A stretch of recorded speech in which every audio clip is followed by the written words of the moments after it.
सुंदरकांड के संदर्भ में एक प्रश्न उठता है कि रामचरितमानस में कांड तो 7 हैं, फिर इन 7 कांडों में इसी कांड की जो संज्ञा है वो सुंदरकांड क्यों है? सुंदरकांड तो उस कांड का नाम होना चाहिए जिस कांड में अकारण करुणा वर्णालय, कर्तुम अकर्तुम अन्यथा कर्तुम समर्थ, वेद वेदांत प्रतिपाद्य परमात्मा प्रभु श्री राम जी का प्रादुर्भाव होता है। बालकांड सुंदरकांड है। भगवान का धरती पर अवतरण हुआ, उसका नाम सुंदरकांड होता है। अथवा लोक कल्याण के निमित्त परात्पर प्रभु परमात्मा श्री रामभद्र जी का वन होता है, वनगमन। भरत जी जैसे दिव्यतम महापुरुष का वह है पावन चरित्र है। तो क्यों नहीं अयोध्या कांड को अयोध्यापुरी के नाम से किया गया, तो सुंदरकांड ही कर देते। अथवा अरण्य कांड में जिसमें रावण के विनाश की भूमिका का सृजन, जानकी जी का हरण, शूर्पणखा का नासिका विच्छेदन, प्रभु श्री राम जी की महारास लीलाओं का संकेत, एक बार चुन कुसुम सुहाए निज कर भूषण राम बनाए, क्यों नहीं उस कांड को कर देना चाहिए सुंदरकांड? फिर अगर मेरी दृष्टि से देखा जाए तो किष्किंधा कांड कितना परम पावन है, क्योंकि हनुमान जी के लिए तो सबसे ज्यादा सुरुचिकर अगर कोई कांड होगा तो मुझे लगता है उन्हें किष्किंधा कांड ही अच्छा लगता होगा, क्योंकि उसी में उनके परमाराध्य परम इष्ट भगवान श्री राम जी की उनसे भेंट होती है। तो क्यों नहीं किष्किंधा कांड को हम सुंदरकांड कह दें? सुंदरकांड तो सुंदरकांड है ही। इस संदर्भ में कहें क्या, लंका कांड में जो संपूर्ण विश्व को आंदोलित किए हुए थे, अस भ्रष्टाचारा भा संसारा धर्म सुने नहीं काना, तई बहुविधि त्रासें देश निकासें जो कहे वेद पुराना, उन सब का विनाश हुआ। सौंदर्यता की स्थापना हुई, क्योंकि जब कूड़ा कचरा हटेगा तभी तो भूमि सुंदर बनेगी। जब निशाचरों का वध होगा तभी तो राम राज्य की भूमिका का स्थापना होगी। तो क्यों नहीं लंका कांड को सुंदरकांड कर दिया जाए? अथवा उत्तरकांड, जिस राम राज्य की परिकल्पना के लिए आज भी लोग लालायत रहते हैं कि हमें राम राज्य चाहिए, और जब भी कोई नेता अपनी कुर्सी की ओर बढ़ता है तो हमारे सब प्रजा के सन्मुख वो राम राज्य के स्वप्न को ही प्रस्तुत करता है। हम राम राज्य लाएंगे। उस राम राज्य का सुंदरतम वर्णन जिस उत्तरकांड में है, उसका नाम सुंदरकांड क्यों नहीं है? सुंदरकांड इसी कांड का नाम है, क्योंकि व्यक्ति के जीवन, मनुष्य के जीवन की जितनी भी समस्याएं हैं, उन सारी समस्याओं का समाधान हमें सुंदरकांड के अंदर में प्राप्त हो जाता है। हमारे जीवन का लक्ष्य है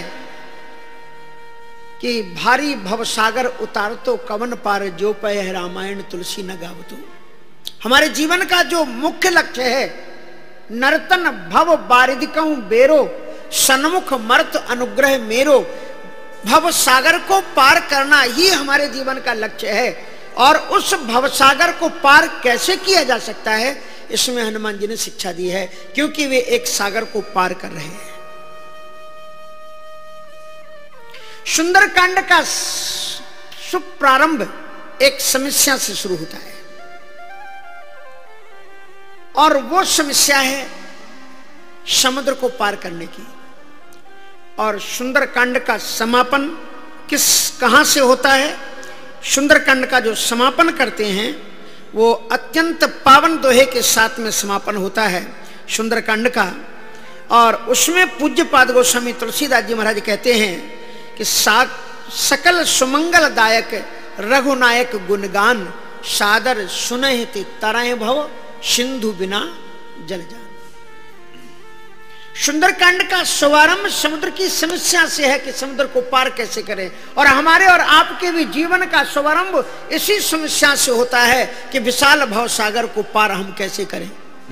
और सुंदरकांड के कल सुमंगलदायक रघुनायक गुणगान, सादर सुनहि तरह भव सिंधु बिना जल जान। हमारे जीवन में सौंदर्यता का यहीं से शुभारंभ होता है, और हमारे जीवन की पराकाष्ठा सौंदर्यता की यहीं से मिलती है। फिर वाल्मीकि रामायण की टीका में शुभारंभ में कुछ लोगों ने कहा कि सुंदरे सुंदरी सीता, सुंदरे सुंदरो कपिहि, सुंदरे सुंदरो रामः, सुंदरे किन्न सुंदरम। सुंदर कांड में सब कुछ सुंदर। जल्दी कर दो माता जी, उधर से मत आने देना भैया किसी को, इधर बैठ जाओ कोई। सुंदरे सुंदरी सीता, सुंदरे किन्न सुंदरम। सुंदरे सुंदरी सीता, सुंदरे सुंदरो कपिहि, सुंदरे सुंदरो रामः, सुंदरे किन्न सुंदरम। सुंदर कांड में मिथिलेश नंदिनी किशोरी जी का अत्यंत सौंदर्यमय चरित्र है। रघुनंदन श्री राम जी का अत्यंत करुणामय चरित्र है। राम जी कहते हैं कि कोटि विप्र बदला गए जाऊ, आए शरण तजौ नहीं था। श्री हनुमंत लाल जी महाराज के इतनी विनम्रता का चरित्र सुंदरकांड में है कि इतनी विनम्रता का देवता दुनिया में कोई मिल नहीं सकता है। हमें और आपको लगता है कि हनुमान जी तो बड़े क्रोधी थे। हनुमान जी से ज्यादा विवेकशील कोई नहीं है। वो निशाचर जो दिन रात दुष्टकृत्य करते हैं, पाप कर्म करते, मांसाहारी हैं, वो हनुमान जी को बांधे हुए हैं। जिसके पास में ताकत हो बर्दाश्त कर सकता है वो? हनुमान जी को बांधे हुए, मारे चरण करे बहु हासी।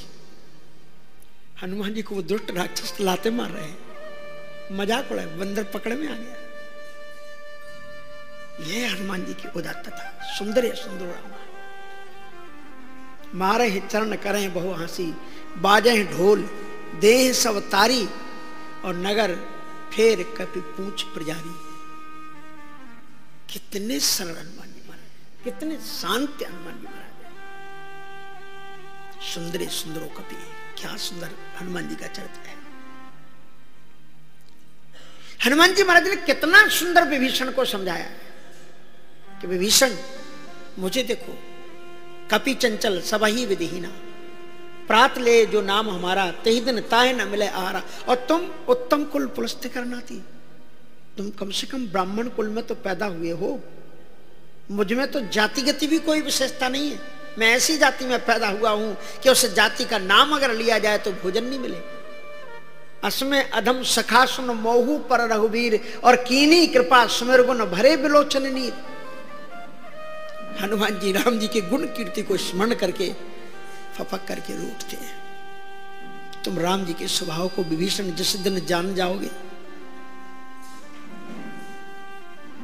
जिसको राम जी के स्वभाव का पता लग जाता है, उमा राम स्वभाव जेहि जाना, तो फिर क्या होता है, ताय भजन तज भाव न आना। जिस दिन राम जी के स्वभाव का पता लग जाएगा तो तुम्हें फिर भगवान राम के भजन के अलावा कुछ भी अच्छा लगेगा ही नहीं। उमा राम स्वभाव जेहि जाना ताय भजन। कितना सुंदर विभीषण को समझाया कि विभीषण आ जाओ, आ जाओ। और जब विभीषण राम जी की शरणागति आए